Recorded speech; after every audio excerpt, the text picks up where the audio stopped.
ఈరోజు పగలు కొంచెం ఆలస్యమైన ఇవ్వకూడదు. మీరంతా కూడా చాలా నిరీక్షణతో కనిపెడుతున్నారని అనుకుంటున్నా. మీకు అర్థమైంది ఈ పాట?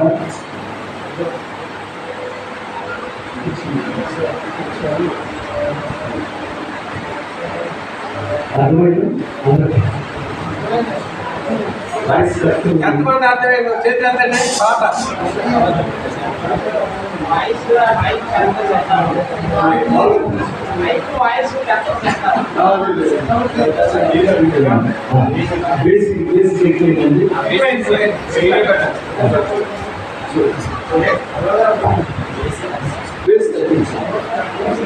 హల్లెలూయా హల్లెలూయా హల్లెలూయా. శబ్దం బాగా ఉంది. మీ హల్లెలూయా బాగా వినిపిస్తుందా? ఎప్పుడు బాగా వినిపిస్తుందా? మీకే వినిపించాలి.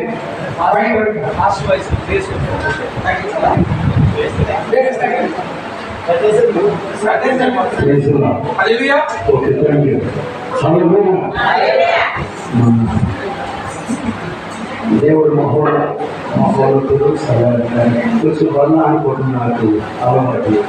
దేవుడికి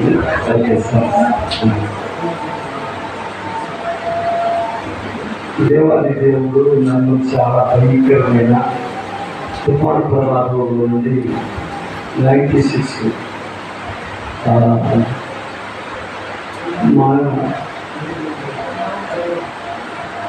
నవంబర్ మాసం 6వ తారీఖున మన కోనసీమ ప్రాంతానికి చాలా భయంకరమైన తుఫాను ప్రమాదంలో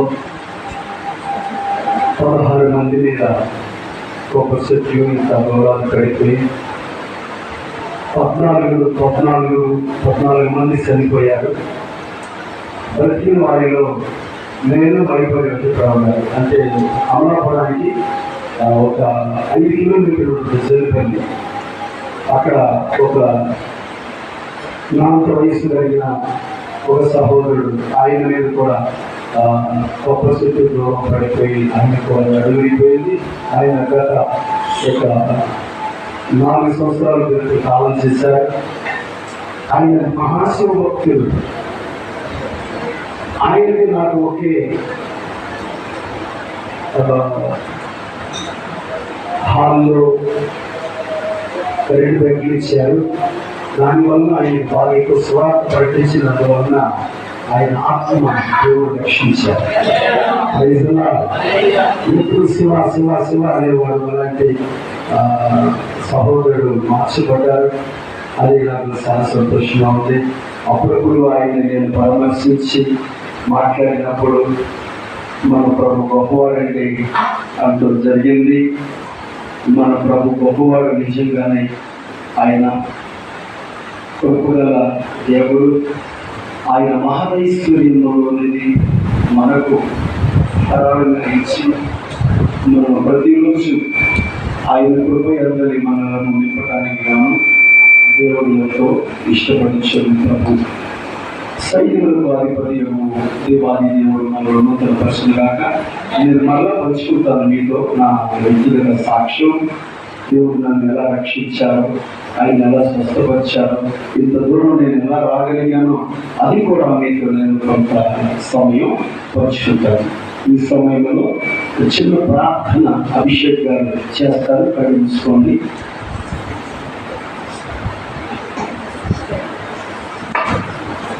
ప్రార్థన. కృపగల దేవా, దయగల తండ్రి, సర్వాధికారి వందనాలు స్తోత్రాలు తెలుపుతున్నాను.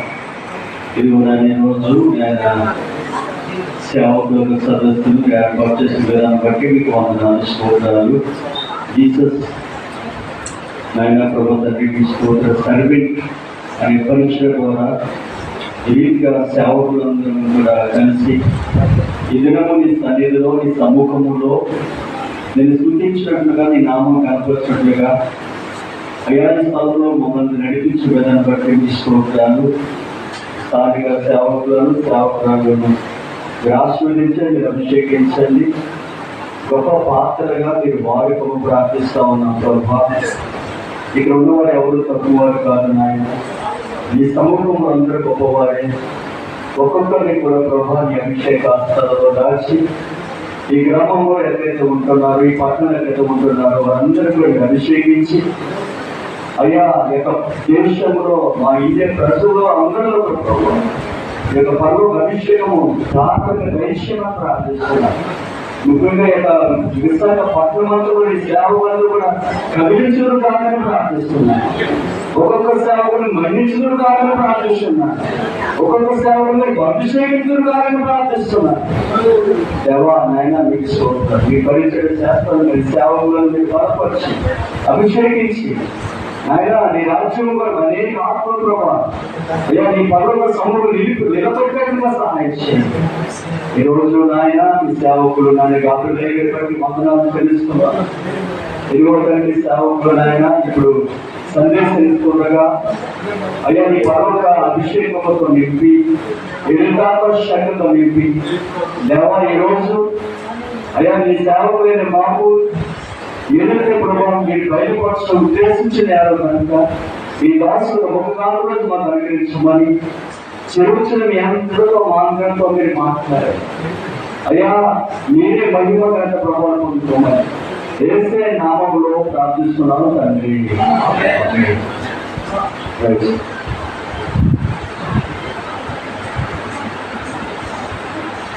దేవునికి మహిమ కలుగును. Amen. Praise the Lord. Thank you.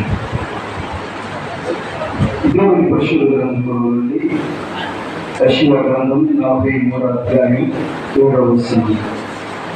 యెషయా గ్రంథం 43 7వ వచనం. నా మహిమ నిమిత్తము నేను సృజించిన వారిని నా నామము పెట్టబడిన వారినందరినీ తెప్పించుము. నేనే వారిని కలుగ చేసేదని వారిని పుట్టించిన వారను నేనే. Thank you. పరిశుద్ధాత్మ తండ్రి ఆయన వాక్యముతో మనలను బలపరిచి 100 రెట్లుగా ఆశీర్వదించి ఆయన ప్రభావంతో నింపునుగాక. ఆమేన్. ఇక్కడ మనం చూస్తుంటే నా మహిమ నిమిత్తము నేను సృజించిన వారిని నా నామము పెట్టబడిన వారందరినీ తెప్పించును అంటారు. యెషయా ప్రవక్త ద్వారా పరిశుద్ధాత్మ తండ్రి దేవుని స్తోత్రం కలగగాక చక్కటి మాట మాట్లాడుతూ ఉన్నారు. నా మహిమ నిమిత్తం అంటే దేవుడు దేవుని స్తోత్రం ప్రతిరోజు కూడా తన జనుల ద్వారా సమస్తల ద్వారా ఆయన మహిమ పరచబడుచున్న దేవుడు. అందుకని నా మహిమ నిమిత్తం నేను సృజించిన వారిని, నా మహిమ కొరకు నేను సృష్టించుకున్న వారిని, నా మహిమ నిమిత్తము నేను సృష్టించిన వారిని నా నామము పెట్టబడిన వారిని తెప్పించుము. ఇప్పుడు దేవుని యొక్క ప్రణాళికలు ఆలోచనలు ఏమై ఉన్నవి అని మనం చూస్తే నా మహిమ నిమిత్తమే ప్రేమైనట్టుగా స్తోత్రగాక మనకున్నది మనము వాటిని గొప్ప చేసుకుంటాం. కానీ దేవుడు ఆయన చేసిన వాటిలో వేటిని కూడా గొప్ప చేయడు. ఆయన సృష్టించిన ప్రజలను ఆయన మహిమ నిమిత్తము ఏర్పాటు చేయించి తన వారిని తన కొరకు ఏర్పాటు చేయించి తన సిద్ధపాటులో నడిపించాలన్నది దైవం యొక్క సంకల్పం. దేవునికి మహిమ కలుగునుగాక. హల్లెలూయా, హల్లెలూయా. దేవుడు సృష్టికర్త. దేవుడు సృష్టికర్త. సృష్టి మీద ఆయన ఆధారపడడు. దేవుడు సృష్టికర్త, ఆయన సృష్టి మీద ఆధారపడడు. మీ అందరికీ అర్థమై ఉంటుంది. దేవుడు సృష్టికర్త, ఆ సృష్టి మీద ఆయన ఆధారపడడు. ఎందుకు అని చూస్తే ఇంకొక సృష్టి చేయగల సమర్థవంతమైన శక్తి గల దేవుడు ఆయన. హల్లెలూయా, హల్లెలూయా. మనం ఒక ఇల్లు చేసుకుంటే దాని మీద ఆధారపడతాము. మనం ఒక పొలం కొనుక్కుంటే ఆ పొలం మీద ఆధారపడతాము. కొంత డబ్బు సంపాదించుకుంటే డబ్బు మీద ఆధారపడతాము. కానీ ఆయన సృష్టికర్త, సృష్టి మీద ఆధారపడారు. దేవుని స్తోత్రం. భూమిని చేసిన దేవుడు భూమి మీద ఆధారపడడు ఆయన. అందుకే నీళ్ళ మీద నడిచి వెళ్ళారు ఆయన. నీళ్ళ మీద నడిచి వచ్చారు. అవసరమైతే ఆయన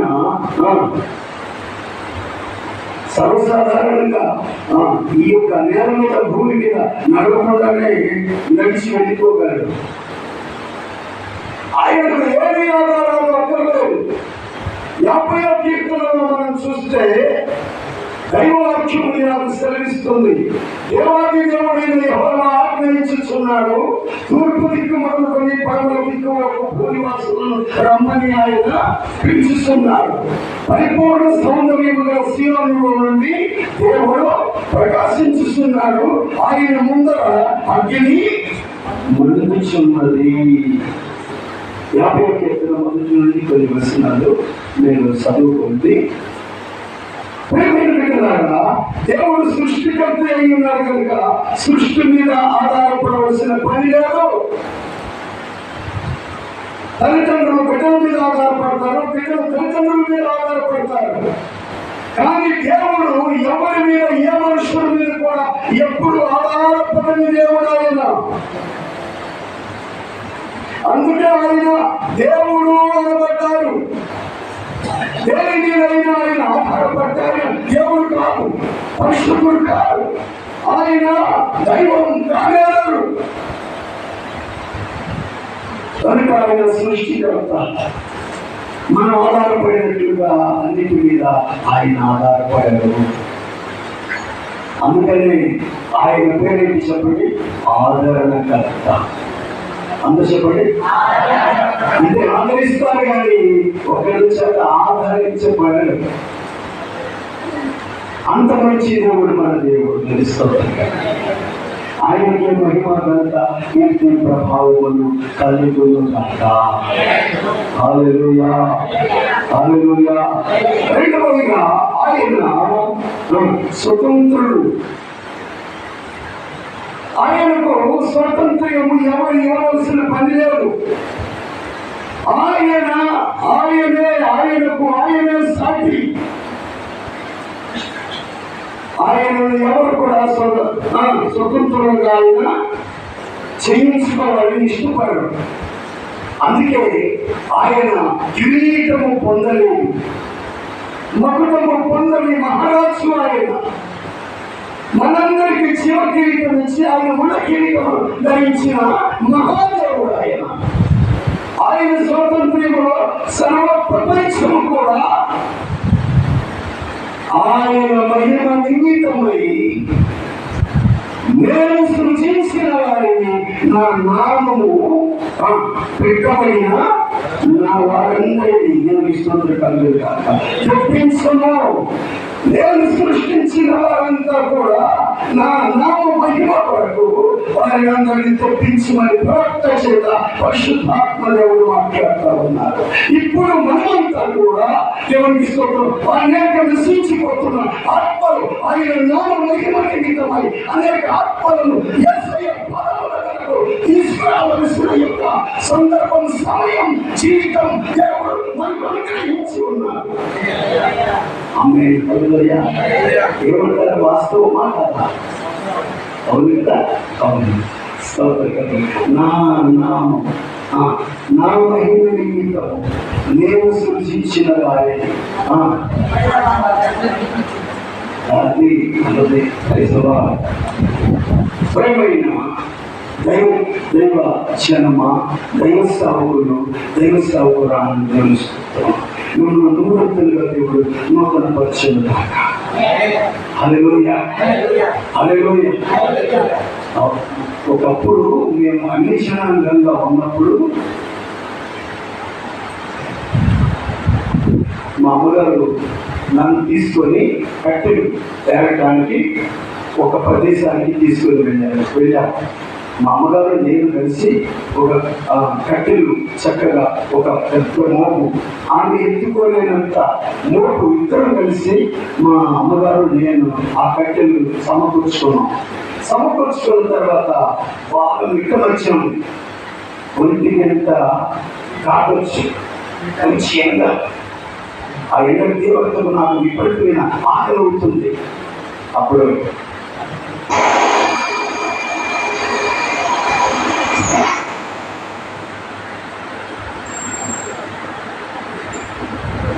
నాకు మూడు ఎక్కడానిపోతున్నాను నేను.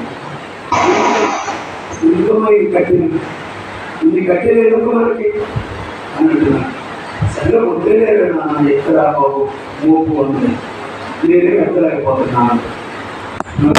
వచ్చేసి వదిలేసేసి కొంచెం దూరం వెళ్ళిపోయాను.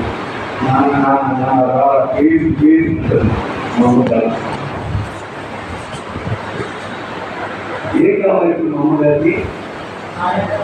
సహాయం కావాలి. మన ప్రభు తీసుకోవాలి, సహాయం అక్కర్లేదు. హల్లెలూయా. కానీ మనలో ఒక పరిశుద్ధ స్థానాలుగా వాడుకున్నందుకు చాలా మనలో గొప్పవారని కాదు, కానీ ఆయన యొక్క మహిమ నిమిత్తము తెలుస్తున్నారు కనుక నేను సృష్టించిన వారు, నేను పుట్టించిన వారు అందరూ నా యొక్క నామము ఉన్నతపడుకున్నట్లుగా దేవునికి స్తోత్రం రావాలి. సరే నేను ఇసికిపోయి దూరంగా వెళ్ళి నేను వెళ్తున్నాను, నాకు తెలియదు అన్నాను. చూడండి, మా అమ్మగారు చాలా కోపం వచ్చిందండి. తల్లిదండ్రులు దూషించు వారి యొక్క నేత్రములు లోయ కాకులు వీకులైన ఉంది. నాకు తెలియదు ఆ వాక్యం. మా అమ్మగారు అంటే నాకు చాలా భక్తి. ఐదవ సిద్ధాంత ప్రకారంగా చాలా నిష్ట కలిగిన భక్తి నేర్పించారు. కానీ ఆ సమయంలో ఎందుకు మా తల్లి గారి మాట నేను వినలేదు. సరే నేను వెళ్ళిపోతాను, నేను గోపాకులు ఎత్తను అన్నాను. అప్పుడు మా అమ్మగారు కోపడ్డారు. నేను వెళ్తున్నాను, ఆగడంత కూడా నేను పెద్దను, ఆడు నువ్వు ఎక్కడికి వెళ్ళినా అక్కడే పట్టాలి. నాకేం భయం అనిపించలేదు, కానీ నేను వెళ్ళిపోయి కొంతమంది పిల్లలతో ఆడుకుంటా ఇంచుమించుగా 4-5 టైం. అక్కడ పెద్ద డ్రైనేజ్ ఉంటుంది. ఆ డ్రైనేజ్ మీద ఒక బట్టి ఉంది. ఆ బట్టి ఇప్పుడు పాతది, ఆ చెక్కలు విరిగిపోయి ఉన్నాయి. అందరూ కాలు పడితే ఆ డ్రైనేజ్ పడిపోతారు. నేను ఆ పిల్లలతో ఆడుకుంటా ఈ దొంగ పోలీస్ అంటారు ఆడుకుంటాను. అది ఇంటికి నేను ఎందుకు చెప్పాలి అని మీరు అనుకుంటున్నారేమో. జాగ్రత్తగా వినండి. ఇందులో దేవుని యొక్క సృష్టికర్త ఉన్నతమైన యొక్క ప్రేమ దాగి ఉంది. నేను చెప్తున్నాను. సరే, ఆ డ్రైనేజ్ లో కాళ్ళు జారి ఆ యొక్క బట్టి మీద నుండి కాళ్ళు జారి ఆ డ్రైనేజ్ లో పడిపోయాయి. డ్రైనేజ్ లో వాటర్ ఎక్కువ లేవు, చాలా రాళ్ళు ఉన్నాయి, పెద్ద రాళ్ళు ఉన్నాయి. ఆ రాళ్ళు మొత్తానికి నా తలకు తగిలిందండి. తలకు తగిలి కోమలకు వెళ్ళిపోయాను. అలాగే పడిపోయాను ఆ డ్రైనేజ్. ఎంతసేపు అందులో ఉన్నానో నాకు తెలియదు. ఒక ఆయన వచ్చి లే అన్నారు. ఆ డ్రైనేజ్ 6 అడుగులు లోతుందండి, పెద్ద డ్రైనేజ్ అనమాట. ఆ పైన నిలబడి దిగు అన్నాడు ఆయన. నాకు విషయం అంతా ఎలా ఉందంటే మహిమగా ఉంది. మొత్తం అంత అలాగా ఊసులాగా ఆవడి చేసినట్టు, మనసు పట్టేసినట్టు, అలా మనసు పట్టేసినట్టు ఉంది. నాకు ఈ ప్రకృతి చూసే యొక్క నేత్రాలు లేవు. నేను భావాలలో ఉన్నాను. ఇంకా విషయం ఆయన స్వరమే కానీ చెయ్యివు అన్నారు. ఆయన చెయ్యి ఇచ్చాను. ఆ చెయ్యిని పట్టుకొని ఆయన అలా లేపి నన్ను ఆ కట్టు మీద ఆయన ప్రక్కనే నిలబెట్టుకున్నాడు. దేవుడికి స్తోత్రం చెప్పండి, దేవుడికి స్తోత్రం చెప్పండి. ఇంకా కొంచెం సంతోషంగా చెప్పండి, ఇంకా కొంచెం సంతోషంగా చెప్పండి. హల్లెలూయా. పడిపోతున్నప్పుడు ఏవనెత్తావు నీ కరమును చాపి నన్ను పట్టుకున్నావు.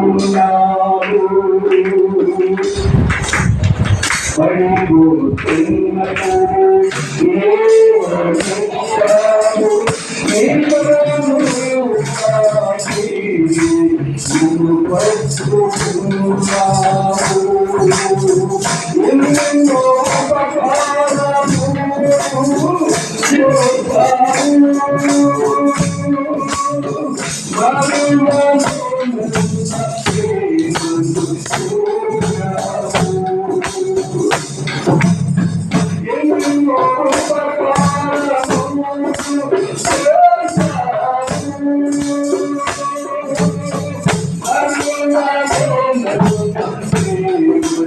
Oh,